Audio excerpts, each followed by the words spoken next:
Crazy details have been revealed about Shedeur Sanders and his connection to the New York Jets, as the Jets were reported to have interest in drafting the Colorado quarterback. However, with the decision to not do so, a lot of people have spoken out on their decision along with other teams, but with the New York Jets specifically, it's very, very clear here that things look pretty good with the Jets' decision-making overall to not draft Sanders, and we are going to break all of this down. What's up, guys? Welcome back to Jets Digest. It's Chris and Matt here. If you guys are part of that 62% that's not subscribed to Jets Digest, make sure to subscribe. We got daily videos like this and much more coming at you.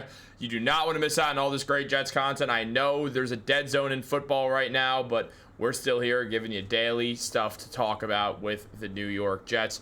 But let's jump into it, Matt. As we know, Shedeur Sanders got selected by the Cleveland Browns in round 5 of the most recent 2025 NFL draft. Now, the Browns have half a dozen quarterbacks on their team, and that was hyperbole, but it almost wasn't, in fact. They have 5 quarterbacks on their team, and Shedeur is routinely looked at as the number 5 quarterback, according to reports. So with where things stand right now for this whole situation, the Jets have been named as a team that certainly dodged a bullet with not drafting Sanders. And just diving right in and taking a look at that, it was mentioned by Christopher Klein that the New York Jets moved on from Aaron Rodgers this offseason, turning to 26-year-old Justin Fields in free agency. And there is real optimism around Fields in East Rutherford. He has been propped up as the unquestioned Week 1 starter, offering New York a unique dual-threat ability that stands in stark contrast to the 41-year-old Rodgers' immobility.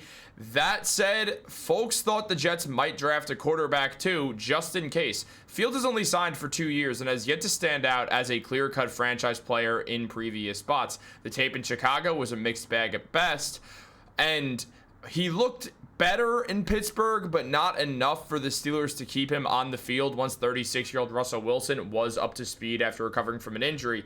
And it was also mentioned by Klein that nabbing Sanders, who many still view as a first-round talent, in the 3rd or 4th round or even 5th round for the Jets would have been viewed as a totally sensible investment in the moment. But think for a moment about the media circus that has followed the Jets for years, especially after Rodgers' arrival. Sanders would have created a distraction behind Fields and put far more pressure on new quarterback in Justin Fields and a new coach than is necessary. The Jets just need to feel like a normal football team for a year. Sanders would have jeopardized their ability to achieve that benchmark. I absolutely agree with this, especially if Sanders fell to the 5th round. There's a reason for it that's far more important than just media. And I believe the Jets didn't draft Sanders because of far more than just, well, this could be a media issue. Matt, we know that Aaron Glenn wants to move in silence with this Jets team, which is great. But also, what we talked about is if the Jets did draft a quarterback like Sanders, from the second Justin Fields made one mistake, fans would call for Sanders to take his job. So I think overall, this is a great, great result for the Jets that they sort of did dodge a bullet here. You took my term. I was going to talk about how Aaron Glenn has talked about moving in silence, and so far in the offseason has moved in silence. Obviously, Shedeur Sanders is the absolute opposite of moving in silence. The New York Jets obviously are looking for that long-term future at quarterback. One of the number one places where you go find that future is the NFL draft. This article was talking all about how the Jets dodged a bullet not by drafting Shedeur Sanders, and the number one reason is the personality fit does not work with what Aaron Glenn is looking for. Aaron Glenn is looking for guys who are going to be only on the field and nothing off the field. I'm sure if Shedeur Sanders was 6'5", had a rocket arm, and we had a really high pick and had to go draft him, I'm sure he is the type of guy who would come in and turn into and mold into the personality that we're looking for, because paying close attention to Colorado and paying attention to who he's been, the big-time personality in the media, it's not they faked, but it's something that he is in control of, and he understands when he's taking it too far. And I have full belief that he would have been able to reel that in if he had to. But talk about where we are right now. Did we dodge a bullet on Shedeur Sanders? Maybe, because I was expecting him to be a second-round pick. He still is being looked at as the 4th option on the Cleveland Browns right now. I was reading about it today. Still has not been getting reps with the first team. I like the clips that we're seeing out of Shedeur Sanders, out of training camp, but we have to remember this is against the practice team defense. with the practice team offense. It's not up against the real starters. The starters are a lot faster. They know your tendencies. They know what you're trying to do. It's a lot harder to play against them. The numbers he's putting up, they're not as impressive as they would be if he was playing against the starters. Also, just like you mentioned, it's important that Justin Fields knows that he is our full-time starter going forwards, and there's no one who can take that from him because he has enough shortcomings as it is, and a lot of it's mental. So he needs to be as comfortable mentally as he possibly can. That's why we're looking at Josh Myers at center. That's why we're looking at all these Ohio State guys on offense around him. We got to make sure that he is as comfortable as he can possibly be, because if he does work out, a dual threat quarterback is one of the absolute hardest things to find and the hardest things to stop in the NFL. Yeah, I think with Fields as well, it's also this situation where if you draft Shedeur Sanders, you go away from one of the players that they wanted to draft over him. And, well, obviously, but on top of that, what we're also seeing is this situation where then you kind of resign to the idea of using Sanders at least somewhat with looking at him as a potential option for your franchise quarterback, where the Jets are doing that with Fields already. If Fields doesn't work out, we're going to know by the end of this season, and very likely before the end of this season, if Justin Fields is cut out to be the starting quarterback for the Jets for the foreseeable future. And if the answer is no, and we both kind of expect the answer's probably going to be no, it does sort of scream the fact that you now understand you have to go get a quarterback in the draft. And on top of that, you won't feel like you burned a pick with Sanders thinking, well, we're going for a first round talent anyway. Or next year, when it's a very quarterback heavy class, you have this burning sense in the back of your mind of like, well, we do have Shedeur Sanders we could try before we go draft a quarterback. Then all of a sudden you're not drafting a quarterback in a really, really good quarterback draft.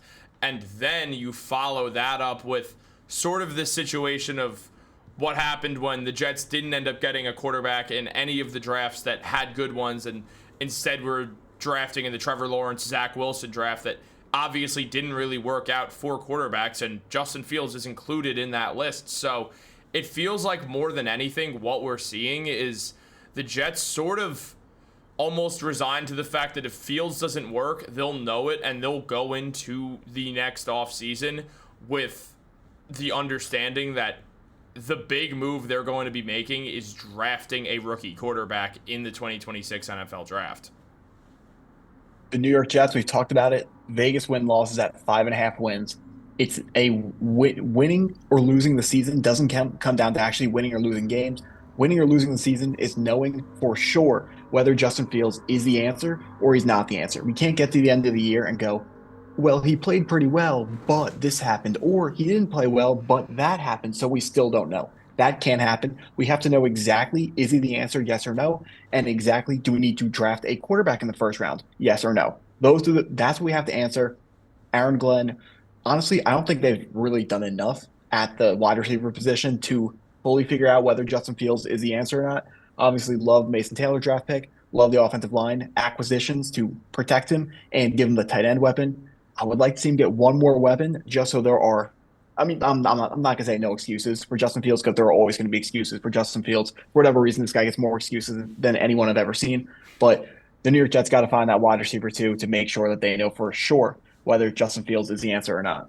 I agree. The receiving core is one of the worst in the NFL outside of Garrett Wilson. And I mean, yeah, Breece Hall's a good receiving back, but that doesn't change the fact that it's a bad receiving core. And you're banking on Mason Taylor having a big year. As you mentioned recently, it wouldn't be surprising if he gets the second most receiving yards of a player. And on top of that, you look at a core that's Josh Reynolds, Allen Lazard for now, and then nobody who's proven really anything at the NFL level.